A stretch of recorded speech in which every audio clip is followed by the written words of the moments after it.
त्योहारों पर भारतीय महिलाओं की महत्वपूर्ण भूमिका होती है, चाहे वो रीति रिवाज से अपने त्योहारों को मनाना हो, जो हमारे पारंपरिक रीति रिवाज होते हैं उनको निभाना हो, या फिर खुद को अच्छे से स्पेशल ढंग से सजाना हो, और या फिर अच्छे अच्छे व्यंजन बनाना हो। तो इन सब चीज़ों में महिलाओं की खास ही साझा जिम्मेदारियां हो जाती हैं और बहुत ही खूबसूरती से वो अपनी इन सब जिम्मेदारियों पे को अच्छे से निभाती हैं। और यहाँ पर देखिए, आज है नाग पंचमी का दिन, तो बहुत ज़्यादा हमारे यहाँ नहीं मनाया जाता है, पर यह है कि गांव देहातों में इसकी बहुत ज़्यादा धूम होती है। शहरों में तो अब इसका क्रेज़ बहुत ही कम हो गया है, बस बनाने खाने में ही रह गया है। तो इसमें बहुत ज़्यादा व्यंजन नहीं बनाए जाते हैं, तो सब पूड़ी पकवान जो हैं वही बनाया जाता है। वैसे खासकर कद्दू या जो अरबी की सब्ज़ी होती है, जिसको यूपी में घुइयाँ बोला जाता है, तो ये सब्ज़ी बनती है और पूड़ी कचौड़ी वगैरह बनती है। और साथ में गांव देहातों में तो चने और गेहूं को भिगोकर उसको मतलब खाया जाता था। और उसी का जो गुड़िया का त्यौहार होता था और नाग पंचमी में, तो गुड़िया पीटी जाती थी, कपड़े की गुड़िया बनाकर लड़कियां डालती थी और लड़के उनको पीटते थे, मतलब डंडा लेके उनको खूब पीटा जाता था। तो इसलिए हमारे यहाँ कहा जाता है कि गुड़िया का त्यौहार मनाया जाता है, मतलब गुड़िया के नाम से ही मनाया जाता है। तो फ़िलहाल हमारे यहाँ मतलब शहरों में और कुछ नहीं होता है। सबसे सुबह मॉर्निंग में मैंने पूछा कि पूड़ी पकवान बना दूँ, तो सभी ने मना कर दिया। और आज बेटे को कॉलेज जाना था, तो इस वजह से मैंने आलू के पराठे बना दिए। मैंने पूछा था कि कचौड़ी बना दो, पर उसने मना कर दिया है।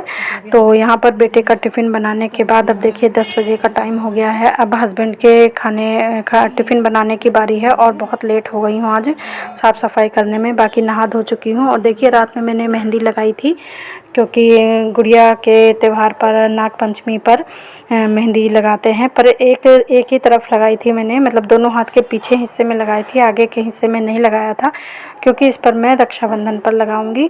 और मैं बोली कि ज़्यादा बेटा बोला उल्टा ही काम करती हो, और आप सब लोग आगे लगवाते हैं मेहंदी, आपने पीछे लगवाई है। तो मैंने कहा नहीं, रक्षाबंधन पर लगवाऊंगी। और अब आ गई हूँ मैं, फटाफट से किचन में आ गई हूँ। 11:15 तक हस्बैंड को निकलना है, तो अभी 1-1.25 घंटा है। तो अभी मुझे जल्दी जल्दी खाना बनाना है, क्योंकि मॉर्निंग से जब बेटे को भेजने के बाद ना झाड़ू पोछा और सब रखना उठाना, बहुत सारे ऐसे काम हो जाते हैं। और 2-3 बार तो हमारे यहाँ चाय ही बन जाती है, उनके बर्तन हो जाते हैं, तो बहुत ज़्यादा काम हो जाता है। 1-2-3 घंटे में मॉर्निंग में ना बहुत ज़्यादा मेरी भागम भाग हो जाती है। तो यहाँ पर देखिए आप, मेरी दाल बन गई है और साथ ही साथ मैं सब्ज़ी भी बना रही हूँ। तो यहाँ पर मैंने भिंडी की सब्ज़ी बनाई है, और इसके साथ ही साथ कढ़ाई में खाली कर लूँगी। और थोड़ी सी लौकी रखी हुई थी आधी, तो इसको भी घिस रही हूँ और रायता बनाऊँगी। और दाल मेरी बन गई है। तो आप लोग मेरा कुकर देख सकते हैं, क्योंकि ये 2 लीटर का कुकर है। और ये मतलब दाल तो मेरी बहुत जल्दी बन जाती है, क्योंकि छोटा है, पर इससे ना कितना भी तेल लगा लो या कुछ भी कर लो, तो इससे जब थोड़ा सा दाल ज़्यादा हो जाती है तो निकल जाती है। बट आलस में मैं 5 लीटर वाला यूज़ नहीं करती हूँ, इसी में काम चलाती हूँ, क्योंकि इसमें गैस कम लगती है, बिना सीटी आए ही इसमें दाल बन जाती है। अगर कुकर आपका ज़्यादा बड़ा है और उसके अंदर रखा हुआ सामान थोड़ा है, दाल या सब्ज़ी आप जो भी बना रहे हैं, तो उसमें कई सारी सीटी लगानी पड़ती है, गैस बर्बाद होती है, टाइम भी बर्बाद होता है। और अगर आपका कुकर छोटा है और उसमें सामान ज़्यादा है, तो बिना सीटी लगाए, मतलब जब प्रेशर बनता है कुकर का, बस उतने में ही दाल मेरी पक जाती है। इस वजह से मैं इसको यूज़ करती हूँ। पर अगर मैं खड़े खड़े बनाती हूँ ना, तो फिर कुकर ख़राब नहीं होता है। पर अगर थोड़ा सा इधर उधर हो जाओ, तो थोड़ा सा ढक्कन लूज़ है, इस वजह से हो जाता है। तो मैंने यहाँ दाल कढ़ाई से सब्ज़ी हटाकर दाल फ्राई की है उसी कढ़ाई में, और जो कुकर खाली हुआ तो उसमें जो लौकी मैं घिस रही थी उसको कर दिया है। तो इस तरह ना, मतलब बहुत जल्दी जल्दी एक के बाद एक मेरा खाना बन जाता है, क्योंकि 1-1.25 घंटे में मतलब दाल चावल रोटी सब्ज़ी और रायता बनाना थोड़ा मेरे लिए तो बहुत कठिन होता है, बहुत ज़्यादा मेहनत करनी पड़ती है। तो यहाँ पर देखिए लौकी भी पक गई है, इसको रख दूँगी ठंडा करने के लिए। तो अब पूरा खाना मेरा कंप्लीट हो गया है, हस्बैंड चले गए हैं। उसके बाद दोपहर का टाइम है तो मैं आपको दिखाती हूँ कि हमारा घर अब मतलब कितना बना है कितना नहीं बना है। तो यहाँ पर देखिए बारिश का मौसम है, पूरे में पानी पानी हो रहा है। तो आज नहीं सॉरी कल यहाँ पर ये पूरी वायरिंग करवाई गई थी। तो ये जो पाइप पड़ते हैं ये हो गए हैं। वायरिंग तो मतलब बाद में होती है, तार बाद में पड़ते हैं।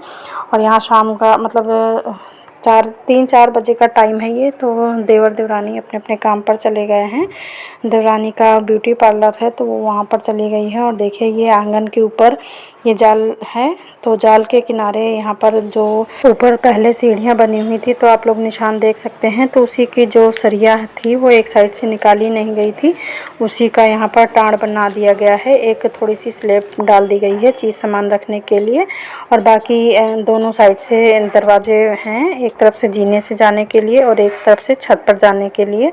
तो जब पूरा कंप्लीट होगा तब दिखाऊंगी। और अब ये है 7 बजे का टाइम, मतलब दिया बत्ती करके मैं आ गई हूँ। उसके बाद अब जा रही हूँ आलू की कचौड़ी बनाने के लिए, क्योंकि मॉर्निंग के टाइम पे मैंने सबसे पूछा पर नहीं माने, किसी का मन नहीं था। पर मेरा मन था कि तीज त्यौहार पर थोड़ा सा पूड़ी पकवान कुछ बन जाए।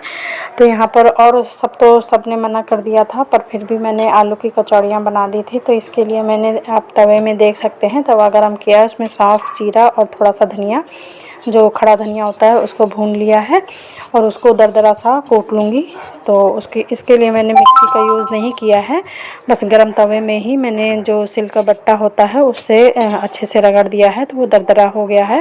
और आलू में अच्छे से मैश कर लूँगी। उसमें मेरे पास धनिया नहीं था, हरा धनिया नहीं था, और बाहर बारिश हो रही है तो इस वजह से मैंने मंगाया भी नहीं। तो यहाँ पर अब मैंने कचौड़ियाँ बनानी स्टार्ट कर दी हैं। तो आप लोग भी आ जाइए गर्मा गर्म कचौड़ी खाने के लिए। और मेरी कचौड़ियाँ ना पहली जो कचौड़ी होती है वो ज़रूर फटती है। ये मेरा मतलब आज तक का रिकॉर्ड है। शायद ही कभी ऐसा हुआ हो कि फ़र्स्ट कचौड़ी मेरी ना फूटी हो।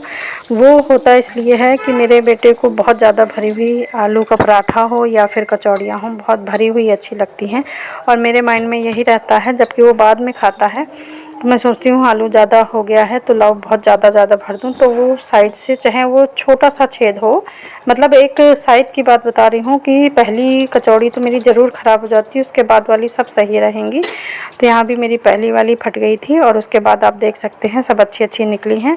और अब बेटे को बुलाऊँगी, सबसे पहले पापा जी की थाली लगाऊँगी, उसके बाद बाकी सब लोग खाएँगे।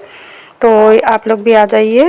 और आज का मेरा ब्लॉग कैसा लगा? पूजा पाठ तो मेरी देवरानी ने किया है, क्योंकि मम्मी के साथ वही थी। तो मम्मी जैसे बताती थी, सबसे पहले मैं करती थी, फिर बीच वाली देवरानी करती थी और फिर लास्ट तक छोटी वाली करती थी। तो मैं बोली जगह जगह पूजा क्या करनी है, ये मतलब जो छोटे वाले त्यौहार हैं, पूजा तो मेरे यहाँ सब सारी पूजा एक ही जगह पर होती हैं, बस डेली वाली पूजा तीनों अलग अलग होती हैं। आप लोगों ने देखा होगा दिवाली होली ये सब हम लोग मिलकर ही मनाते हैं। तो आगे आप लोग भी देखेंगे। पर जैसे ये आज की छोटी सी पूजा है तो ये देवरानी ने नीचे कर ली थी, उसको मैं नहीं दिखा पाती हूँ क्योंकि दोनों जगह पहुंचना बहुत मुश्किल है और बाहर बारिश हो रही है।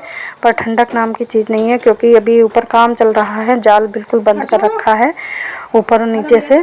तो बहुत ज़्यादा उमस हो रही है, इसीलिए मैंने दुपट्टा भी चेंज कर लिया है। जो सूट के साथ वाले दुपट्टे होते हैं ना, बहुत ज़्यादा गर्मी उसमें लगती है, इसलिए जब किचन का काम करो ना तो फिर नॉर्मल कॉटन के दुपट्टे में। अब बेटे को बुलाया है और अपने दादाजी की थाली लगाएगा और ले जाएगा, क्योंकि नीचे जाना है। गर्मा गर्म कचौड़ियाँ बनाकर नीचे भेजूँगी, उसके बाद हम सब लोग खाएंगे। जैसे कि भारतीय सभ्यता में माना जाता है और हम सभी लोगों का नियम भी होना चाहिए कि सबसे पहले जो घर के सबसे बड़े होते हैं उनके लिए थाली निकालनी चाहिए और उसके बाद बाकी सब लोगों को खाना चाहिए। तो यहाँ पर गर्मा गर्म कचौड़ियाँ बनकर तैयार हैं और उनको भेज दिया है, बाकी सब बनाकर रखूँगी और हम सब लोग एक साथ खाएंगे फिर। तो आप लोग भी आ जाइए। आज का ब्लॉग मेरा कैसा लगा? अच्छा लगे तो लाइक शेयर एंड सब्सक्राइब ज़रूर कीजिएगा। कल फिर मिलूँगी एक नए ब्लॉग के साथ और आगे आने वाले फेस्टिवल्स में आपको नई नई चीज़ें देखने को मिलेंगी। तब तक के लिए बाय बाय, टेक केयर।